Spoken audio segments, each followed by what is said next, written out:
శ్రీరామ జయం. కామద ఏకాదశి ఈనాటి విశేషం. ఉపవాస వ్రతం తప్పనిసరి. పాడ్యమి వరకు ఒక విధంగా, దశమి వరకు ఒక విధంగా నిర్వహించిన కళ్యాణోత్సవాలు ఈ చైత్రశుద్ధ ఏకాదశి నాడు అరసవల్లిలో సూర్యనారాయణ కళ్యాణోత్సవంగా, అలాగే వివిధ దివ్యక్షేత్రాలలో సింహాచలంలో అప్పన్న కళ్యాణోత్సవంగా మనం చూస్తూ ఉంటాం, తెలుసుకుంటూ ఉంటాం. దైవ సంబంధంగా నిర్వహించేటటువంటి ఉత్సవాలు రెండు. ఒకటి జయంతి, రెండు కళ్యాణోత్సవం. అలాగే ఈ కళ్యాణోత్సవాలను చూచినందువలన మన గృహాలలో వివాహం కానటువంటి యువతీ యువకులకు ఆ తలంబ్రాలను వారి శిరస్సును అలంకరించిన ఎడల వారి వారి జాతక చక్రాలలో ఉన్నటువంటి కళ్యాణ సంబంధిత యోగానికి విఘాతం కలిగించే ఆ సందర్భాలన్నీ కూడా పుణ్యబలం పెంచుకున్న కారణం చేత బలహీనమై అమ్మాయి అబ్బాయి ఆ యువతీ యువకులకు కళ్యాణ బలాన్ని పెంపొందిస్తాయి. జాతక చక్రంలో సప్తమం 7వ ఇల్లు వివాహానికి సంబంధించినది. లగ్నం, అలాగే రాశి లేదా సూర్యుడు ఏ రాశిలో ఉన్నాడో ఆ రాశి నుంచి ఇలా 3 విధాలుగా గణన చేసినప్పుడు సప్తమ భావంలో కుజుడి యొక్క స్థితి ఉన్న ఎడల వివాహం విఘ్నమవుతుంది, కుదిరి ఆగిపోతుంది. సప్తమంలో గురువు ఉన్న ఎడల ఆలస్య వివాహం. అలాగే ఆ ఆలస్య వివాహంతో పాటుగా జీవితంలోనికి వచ్చేటటువంటి ఆ భాగస్వామి కొద్దిగా స్థూలకాయం కలిగిన వారై ఉండడం కూడా గమనించవచ్చు.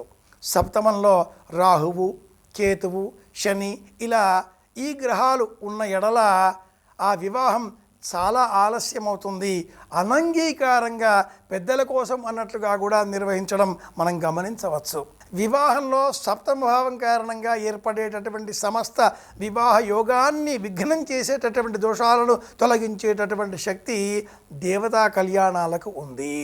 ప్రత్యక్షంగా మనం అన్నవరానికి వెళ్ళలేకపోయినా, అలాగే సింహాచలం వెళ్ళలేకపోయినా, భద్రాచలం, ఒంటిమిట్ట అనేక దివ్యక్షేత్రాలలో ఆయా క్షేత్ర సందర్భంగా ఉన్నటువంటి స్థల పురాణాలకు అనుగుణంగా కళ్యాణోత్సవాలు నిర్వహించేటటువంటి సందర్భంలో ఆత్మీయులు ఎవరైనా వెళ్ళినట్లయితే వారి ద్వారా అక్కడ ఆ వివాహ సమయంలో వినియోగించిన తలంబ్రాలను సేకరించి వివాహం కానటువంటి అమ్మాయి అబ్బాయి శిరస్సుల పైన ఇంటిలోని పెద్దవారు భద్రంగా ఉంచుతూ ఆశీర్వదించాలి.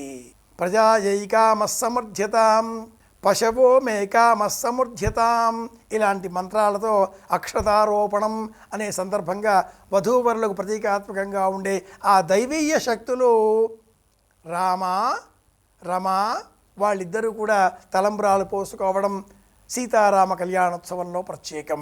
లక్ష్మీదేవి, శ్రీమన్నారాయణులు ఈ తలంబ్రాలను ఒకరి శిరస్సు పైన మరి ఒకరు అలంకరింపజేసుకోవడం అప్పన్న దివ్యక్షేత్రంలో గమనించే అంశం.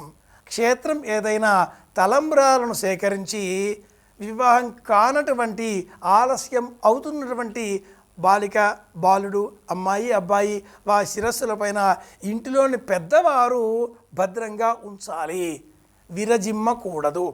అలాగే కాసేపు వారు ఆ అక్షింతలను శిరస్సు పైన అలాగే భద్రంగా ధరించిన అనంతరం ఏ దేవతా సంబంధంగా ఈ అక్షింతలు సిద్ధం చేయబడి మనకు అందింపబడినవో ఆ దేవతలను స్తోత్రం చేసిన తరువాత లేచి నిలబడితే అక్షింతలు నేలపైన పడతాయి. అక్కడ అందరూ పాటించవలసిన ధర్మం ఒకటి ఉంది. ఆ అక్షింతలను తొక్కకూడదు, అలాగే చీపురుతో ఒక చోటకి ఊడవకూడదు.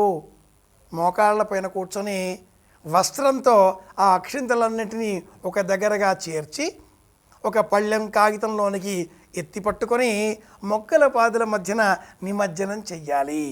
జనాంతికంగా మానవాళిలో మన గృహాలలో నిర్వహించేటటువంటి వివాహోత్సవంలో కూడా వధూవరులు తలంబ్రాలను పోసుకున్న తర్వాత ప్రాలు అంటే బియ్యం, తలంబ్రాలు అంటే తలవాలు, పసుపు కలిపినవి కలపనవి ఎలా ఉన్నా పొట్టు తీసినవి మళ్ళీ జన్మించేటటువంటి శక్తి లేనివి పవిత్రమైన మంత్రముల చేత అభిమంత్రింపబడినవి అయిన ఈ తలంబ్రాలను ఇలా వివాహం అయ్యిందో లేదో అలా 50 మంది 100 మంది వేదిక మీదకి గబ పరిగెత్తు వెళుతూ వారి చేతిలో ఒక గిఫ్ట్, ఒక బహుమతి, ఒక కవరు అలా పెట్టేస్తారు. ఇలా అక్షింతలు విసిరేస్తారు, వెళ్ళిపోతూనే ఉంటారు.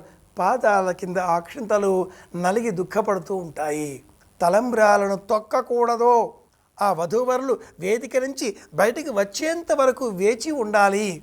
వెంటనే చుట్టుపక్కల ఉండేటటువంటి ముత్తైదువలు, సువాసనలు, బాలికలు ఎవరైనా కూడా ఆ తలంబ్రాలను వస్త్రముతో దగ్గరగా చేర్చి ఒక పళ్ళలోనికి ఎత్తిపెట్టి మొక్కల పాత్ర మధ్యన నిమజ్జనం చేయాలి. లేదా ఆహారంగా స్వీకరించేటటువంటి అర్హత, అనుమతి కలవారికి ఆ బియ్యమును, తలంబ్రాల బియ్యమును అందించాలి. అంతేగాని తొక్కకూడదు. ఎవరైతే వివాహ వేదిక పైన తలంబ్రాలను, అక్షింతలను తొక్కుతారో అలాంటి వారి ఇండ్లలో వారి సంతానానికి సంబంధించిన వివాహాలు విపరీతంగా ఆలస్యమవుతాయి. అలాగే ఈ అక్షింతలను, తలంబ్రాలను తొక్కిన ఆ దంపతుల మధ్యన వారి కుటుంబంలో విభేదాలు పొడసూపే ప్రమాదం ఉంది. తలంబ్రాలను, అక్షింతలను పొరపాటుగా కూడా తొక్కకూడదు అని చెప్పడం కోసమే సీతారామ కళ్యాణం, సింహాద్రి అప్పన్న కళ్యాణం. ధర్మం తెలుసుకుందాం, ధర్మయుతంగా జీవితం గడపదాం, అందరి క్షేమాన్ని కోరదాం. మళ్ళీ కలుసుకుందాం. శుభమస్తు.